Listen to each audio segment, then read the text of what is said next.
All right, this is the second video on angular momentum. I'm cheap. I don't want to pay the extra cost to record more than 15 minutes. So we have to finish example 3 and then we'll do example 4. So keep in mind that we know so far that angular momentum can be found by doing I omega, where omega has to be in radians per second. And then we also know that angular momentum can be found by doing R cross P. And I'm not 100% sure if I mentioned this in the first video, but cross products, you have to do them in a certain order. So it has to do with the direction part. So when we get to the direction part, we'll kind of go over it. But when you do R cross P, it just means the size of R times the size of P, which is just mass times velocity, times the sine of the smallest angle between them. And so if you read example 13, it says in figure A, particles 1 and 2 move around point 0 in circles with radii of 2 and 4 meters. So this would be 2 meters, this would be 4 meters. And then in parts B, particles 3 and 4 move in straight lines at perpendicular distances of 4 and 2 meters from point O. So this is talking about perpendicular distances. So this perpendicular distance would be 4 meters, 2 meters, sorry. And then this perpendicular distance here would be 4 meters. And then it says particle 5 moves directly away from O. So you can see right here, and they don't give us that distance.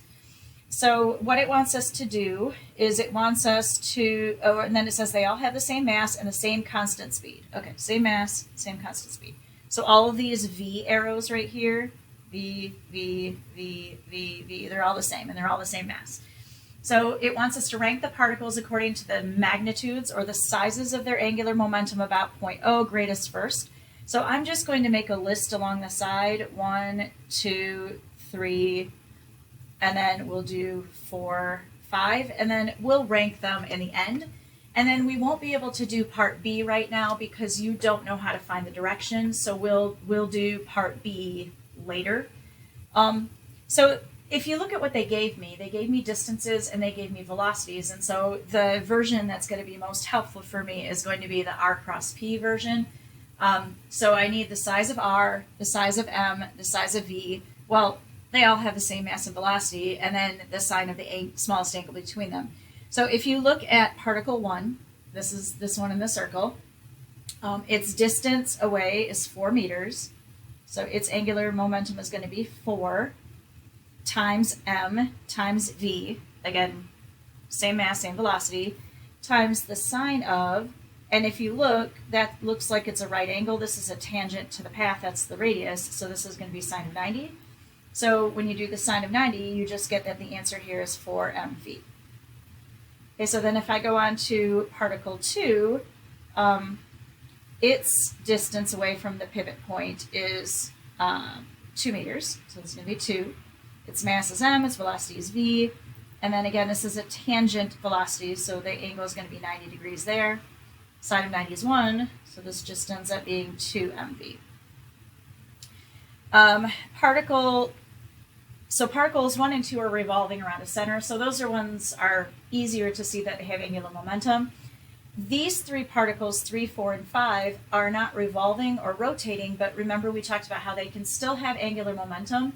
The angular momentum things don't have to revolve or rotate. They can move in straight lines. They just have to have a distance from a reference point, a mass, a velocity, and an angle that will not give us 0 when we plug it into sine. So when I go and I look at particle 3 here, the distance away from particle 3 is this distance right here. So that's your R, and we're measuring from the reference point. So I don't know that distance. I do, however, know this perpendicular distance. And then the angle that we're referencing in our formula is the smallest angle between the velocity vector, which would be here, and the radius vector, which is here. And I just extended them out. So that right there is going to be your angle phi. So I have this. I know this is a right triangle because I said it was a perpendicular distance. So if I do a little work off to the side here, I have the opposite side here, and I want the hypotenuse. So I could do sine of phi is equal to 4 over r. And so then r sine of phi is just equal to 4. So when I do particle 3's angular momentum, I'm just going to write out the formula here. So this is going to be r mv sine of phi. I can replace this part of it here, r sine of phi, with 4, because that's what I just figured out here. So then this is just going to be 4 mv. And then if I go to particle 4, it's kind of a similar situation here. Its r value is measured from the reference point of 0 out to where the particle is located, which is this value right here, r. And then if I extend out the velocity and extend out the radius value, then this angle right here is phi. And I know the opposite of that is 2, and then I'm looking for the hypotenuse. So similar to what I did here, I can write that sine of this phi, we'll call it phi prime, is equal to 2 over r. So then, and we'll call that r prime. So then r prime sine of phi prime is equal to 2. So then if I go over to my formula, r mv sine of phi, I can replace this r and sine of phi, we'll call these the primes, with the number 2. So this just ends up being 2 mv for this answer. And then particle 5, this is its r value, which they did not give us, but it turns out that I don't need that.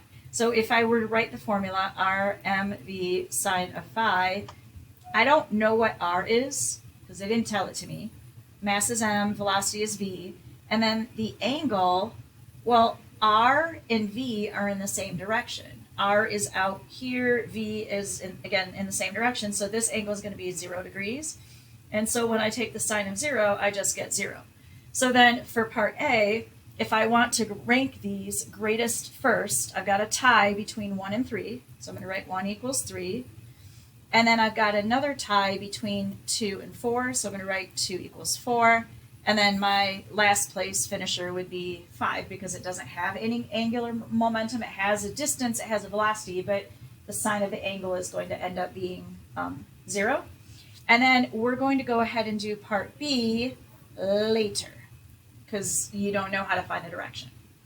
So then we can finish up with the last example that you see here, which would be example 4. And it says 2 particles move in the xy plane, so you can see that they've got this marked. So it's like on your paper, they move on your paper, xy plane. Particle P1, so this particle right here, which it's hard to see that it's there, has a mass of 6.5 kilograms and a speed v1 of 2.2 meters per second. And its distance d is 1.5 meters. And then particle P2, again, doesn't show up real well, it's way out here. This has a mass of 3.1 kilograms. Its velocity is 3.6 meters per second. And then this distance is 2.8 meters from point O. So it looks like point O is going to be my reference point. So it says, what are the magnitude and direction of the net angular momentum of the 2 particles about 0? So for today, we're just going to do the individual momenta, and then we'll net them tomorrow, because you don't know whether you're supposed to add them or subtract them, because you don't know about the direction yet. So let's just do P1 here. I omega is not going to help me here. What I've been given is distances and velocities. So our angular momenta is going to be found by doing the formula R cross P, which, by the way, that is on your equation sheet right here. Both of them are. L equals R cross P equals I omega. Cross product just means the size of R times the size of P.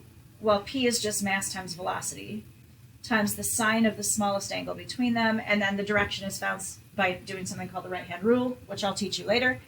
So for particle 1, the distance from O out to particle 1 is 1.5. the mass of that particle is 6.5. Its velocity is 2.2. And then it looks to me in the picture, that looks like a right angle there. So that's a sine of 90. So if you were going to multiply these, you would get 1.5 times 6.5 times 2.2. And this one I get 21.45 kilogram meters squared per second. And then we'll deal with the direction later. So I'm just going to put a box here, so we'll take care of that direction later. Particle P2, L equals R cross P equals R mv son of phi. This one's distance is 2.8, its mass is 3.1, and its velocity is 3.6, and then also the angle between the distance and the velocity is 90, so this would be sine of 90, which is just 1.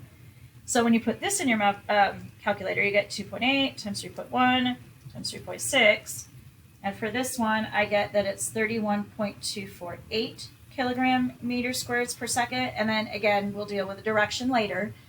And then they're asking me to net the angular momenta, so we'll have to finish that part up later because again, we don't know whether we're going to add them or subtract them. So there is a worksheet that you're going to have to do, and I'm going to leave the answers behind. The directional aspect of the answers is going to be on the worksheet, but don't worry about getting that yet. I'll teach you how to do that. So you should be able to do most of the worksheet. There might be some parts where you have to net things that you might not know whether to add or subtract them. The worksheet itself is not due until Monday because we'll finish up talking about direction on our little half day on Friday.